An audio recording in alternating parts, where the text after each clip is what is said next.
A lot of non-duality teachers say, Angelo DeLillo, one of my favorites, they talk about overlays, about perception, the senses, and overlays on those senses.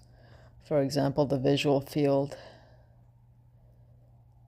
What is the visual field without depth perception?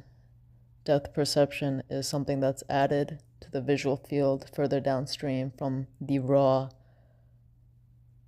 colors and shapes, really, of visual perception. But why is that a problem at all? What's wrong with depth perception?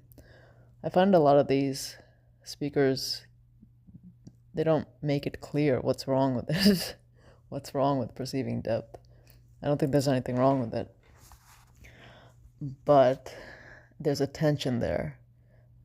This overlay, there's a tension in the overlay.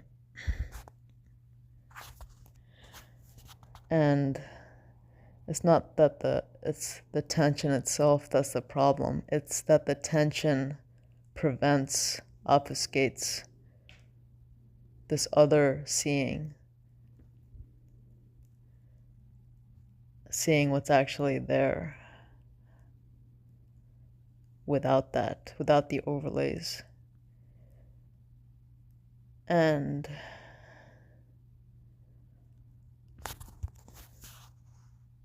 I mean, just to be simple about it, it's really the case that, in my experience, without these overlays, with pure experience, all that's there is emptiness and form, emptiness and form, kind of blinking in and out. And also a sense that there was never anything at all. Of course, this makes no sense whatsoever to the mind, but it needs to be experienced. Don't think about it, try it. Play with your perceptions. And I feel a memory, like I had access to this, or this is how I experienced life in a lot of ways as a child.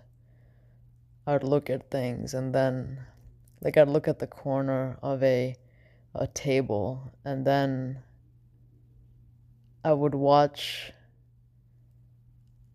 at what was beyond that table in depth. And then I'd kind of watch the world disappear. I don't know how else to explain that. Or at least to watch what's in my visual field disappear. The sense of the world disappearing lies in there's nothing for the senses, the thoughts to grab hold on to. When that's the case, the world disappears.